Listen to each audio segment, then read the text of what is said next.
The sun glinted off the polished surfaces in their modest living room. Ranty sat on the couch, her husband Tade pacing in front of her. It was her birthday, meant to be a day of joy, but the air was heavy with tension. "Tade, what is it?" Ranty asked, trying to keep her voice steady. He stopped pacing, his eyes avoiding hers. "There's something we need to discuss." Her heart tightened. "What is it?" He sat down and placed a brown envelope in her hands. "Ranty, I think we should separate." Ranty's breath caught. "Separate? On my birthday, Tady?" He couldn't look at her. "It's not working anymore." "Not working?" Ranty echoed in disbelief. "We built this together. The business, the home."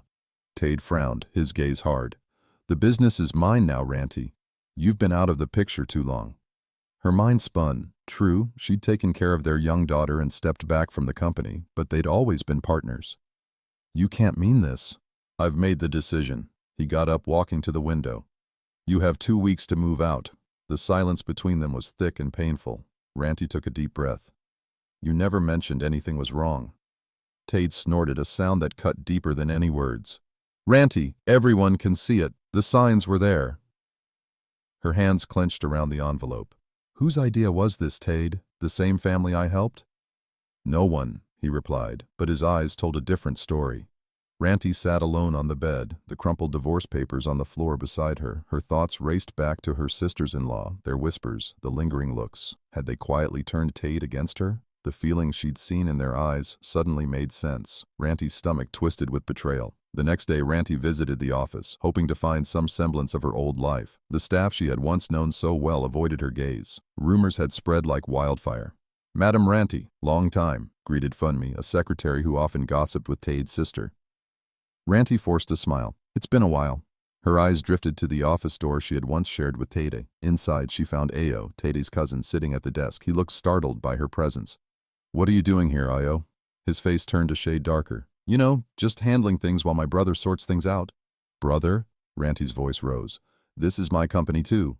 Ayo's silence confirmed her suspicions. Ranty stepped out into the street, the weight of humiliation heavy on her shoulders. Her mind was a storm of disbelief and anger. The whispers, the stares, everyone knew before her. She imagined their tongues wagging over a mala and a goosey soup. Ranty, the disgraced wife. At home, their daughter, little Yemi, ran to her. "Mama, you're sad." Tears stung her eyes. "No, my love, I'm just tired." Yemi, wise beyond her years, hugged her. "It's okay, Mama." The injustice of it all threatened to overwhelm her, but she held on to Yemi, seeking strength in her small arms. Weeks passed and tension grew. Ranty hadn't moved out. Tade had stopped speaking to her, his words replaced with icy glares. It was Yemi's birthday when things finally cracked. Tade returned home late, the smell of another woman's perfume lingering on him. "Tade, this isn't fair," Ranty said quietly, trying to keep herself together. "Fair?" He laughed without humor. "You want fair now?" The doorbell rang, interrupting them. It was her uncle, Pa Sola, a pillar of old wisdom. He had always been the family's mediator.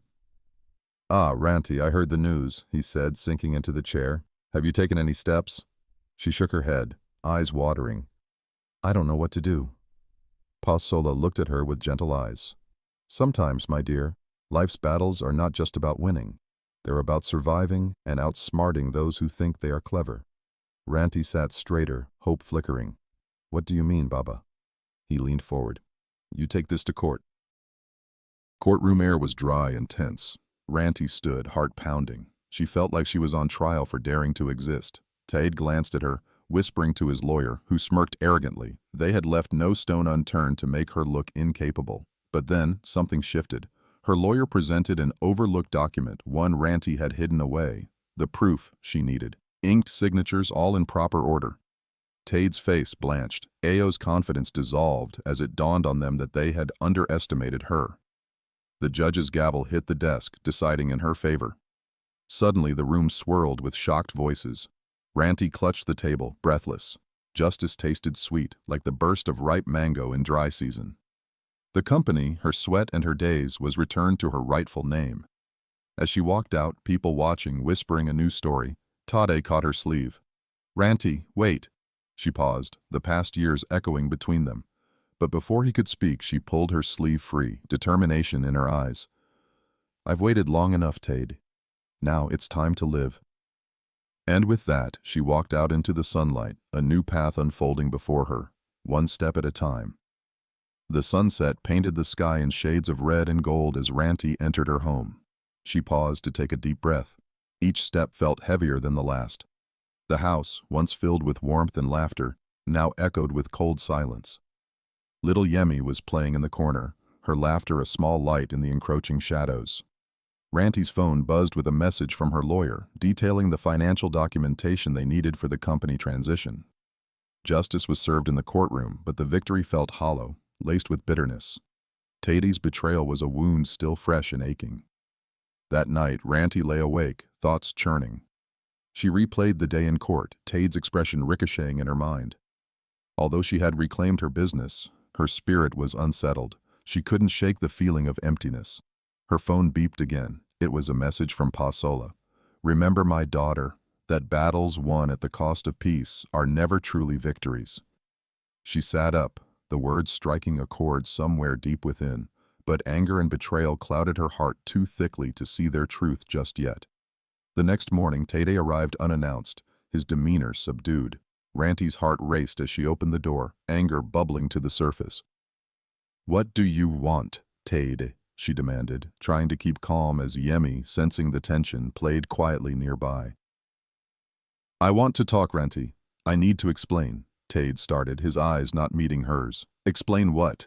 How you and your family took everything from me?" Ranti shot back, voice trembling with rage.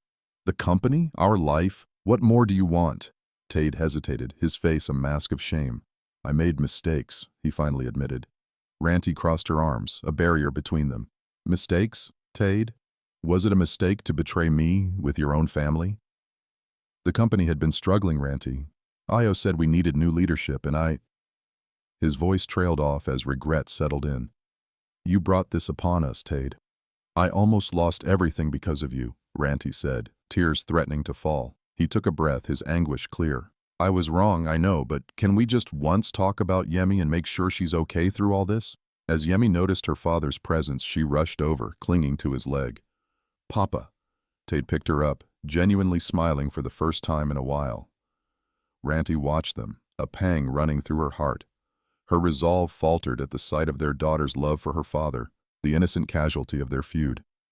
"We need to think about her," Ranti responded softer, her anger thawing into vulnerability. "She deserves parents who aren't at war." Their conversation shifted reluctantly to Yemi's well-being, gradual ice breaking as Sade admitted. "I got lost, Ranti. Pride, business, it all got in the way until I wasn't sure how to come back."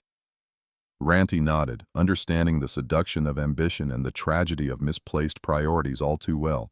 "It's not just about the business or you, Sade. There's so much more at stake," Ranti declared, emotions mingling with conviction. That evening, as she lay in bed, Ranti reflected.